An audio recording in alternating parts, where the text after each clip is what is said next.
అంటే రేపు మేనిఫెస్టోలో పెడుతున్నారట. నాకు ఇప్పుడే వార్త వచ్చింది. పెళ్లి కానోళ్ళు ఉంటే మీకు పిల్లని కూడా మేమే ఎతికి పెడతాం. పెళ్ళైన తర్వాత మీ ఇంట్లో మేమే వచ్చి 3 పూటలు వండి పెడతాం. ఆ తర్వాత గోరు ముద్దలు కూడా మీ పిల్లలకు మేమే తినిపించి పెడతాం.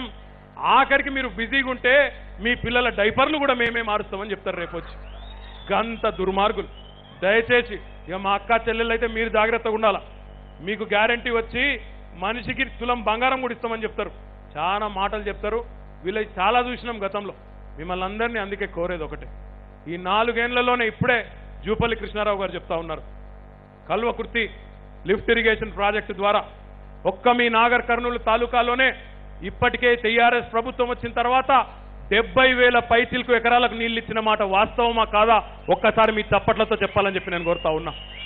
వట్టెం రిజర్వాయర్ ద్వారా, కరివెన ద్వారా, చెరువులు నింపడం ద్వారా మరొక 70,000-75,000 ఎకరాలకు నీళ్లు రాబోతున్న మాట కూడా వాస్తవం కాదా మీరు ఆలోచించాలని చెప్పి నేను కోరుతా ఉన్నా. పాలమూరులో మనం మాటిచ్చిన విధంగా 9 లక్షల ఎకరాలకు ఇప్పటికే నీళ్లు ఇచ్చుకున్నాం. తప్పకుండా అనుకున్న విధంగా ప్రతి గ్రామీణ నియోజకవర్గానికి 1,00,000 ఎకరాలకు నీళ్లు ఇవ్వాలనే ఒక టార్గెట్ ఏదైతే పెట్టుకున్నామో మీకు తెలుసు.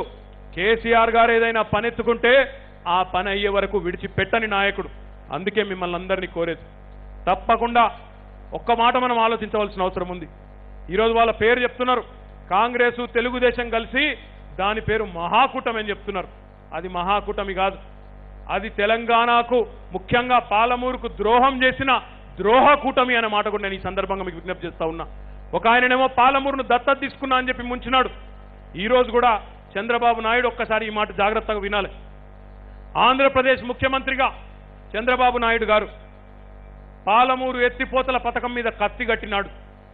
పాలమూరు ఎత్తిపోతల పథకాన్ని రద్దు చేయాలని చెప్పి కేంద్ర ప్రభుత్వానికి 30 ఉత్తరాలు రాసినాడు చంద్రబాబు నాయుడు. ఈరోజు నేను అడుగుతా ఉన్నా, పాలమూరు గడ్డ నుంచి, నాగర్ కర్నూలు వేదిక నుంచి ఉత్తమ్ కుమార్ రెడ్డి గారు సమాధానం చెప్పాలా. నువ్వు రేపు ఆ చంద్రబాబు నాయుడుతో పొత్తు పెట్టుకుంటే, ఏ చంద్రబాబు నాయుడు అయితే పాలమూరు ఎత్తిపోతల పథకం మీద కత్తి కట్టినాడో, ఏ చంద్రబాబు నాయుడు అయితే పాలమూరు ఎత్తిపోతల వద్దు అని కేంద్ర ప్రభుత్వానికి ఉత్తరాలు రాసినాడో, పొరపాటున్నో ప్రజల గ్రహపాటున్నో నిజంగా మీ కూటమి అధికారంలోకి వచ్చిందనుకో, పాలమూరు రైతుల నోట్లో మట్టిపడ్డట్టు కాదా? పాలమూరు ఎత్తిపోతల పథకం ఎత్తిపోదా? ఆలోచించమని కోరుతా ఉన్నా. మళ్ళీ మన స్వాభిమానాన్ని, మన తెలంగాణ ఆత్మగౌరవాన్ని తీసుకొని పోయి అమరావతి కాళ్ళ దగ్గర పెడదామా, చంద్రబాబు నాయుడు కాళ్ళ దగ్గర పెడదామా, మీరే నిర్ణయించాలని చెప్పి కూడా నేను కోరుతా ఉన్నా. ఎందుకు మరి కష్టపడి తెచ్చుకున్న తెలంగాణ, ఇన్ని దశాబ్దాల పోరాటం ఎందుకు, ఇంత అద్భుతమైన పోరాట పటిమ ఎందుకు, ఇన్ని బలిదానాలు ఎందుకు? ఇంత కష్టపడి సాధించుకున్న తెలంగాణను మళ్ళీ అమరావతికి దాసోహం చేసి చంద్రబాబు నాయుడు కాళ్ళ దగ్గర పెట్టే ఉత్తమ్ కుమార్ రెడ్డి గారు కానీ, లేదా ఢిల్లీకి కట్టు బానిసలుగా ఉండే నాయకులకు మళ్ళీ ఒకసారి పొరపాటున కూడా ఓటేసి తెలంగాణను ఆగం చేయవద్దని చెప్పి మీ అందరికీ నేను విజ్ఞప్తి చేస్తా ఉన్నా. మీ అందరికీ కాంగ్రెస్ పార్టీ కథ మొత్తం తెలుసు, నేను కొత్తగా చెప్పేదేం లేదు. పొరపాటున వాళ్ళు అధికారంలోకి వస్తే మీ జిల్లాలోనే 4 ముఖ్యమంత్రులు, 4-5 ముఖ్యమంత్రులు ఉన్నారు. మీరు చూస్తున్నారు. నేను ముఖ్యమంత్రి అంటే నేను ముఖ్యమంత్రి, చిన్నారెడ్డి ఒక ముఖ్యమంత్రి, అరుణమ్మ ఇంకో ముఖ్యమంత్రి, కొత్తగా రేవంత్ రెడ్డి ఇంకో ముఖ్యమంత్రి, నాగం జనార్దన్ రెడ్డి కూడా ముఖ్యమంత్రి కావచ్చు. మరి అట్లా మీ జిల్లాలోనే 4-5 ఉన్నారు. ముఖ్యమంత్రి జైపాల్ రెడ్డి కూడా ఉన్నాడు, మర్చిపోయాను. జైపాల్ రెడ్డి గారు ఇంకొక ముఖ్యమంత్రి.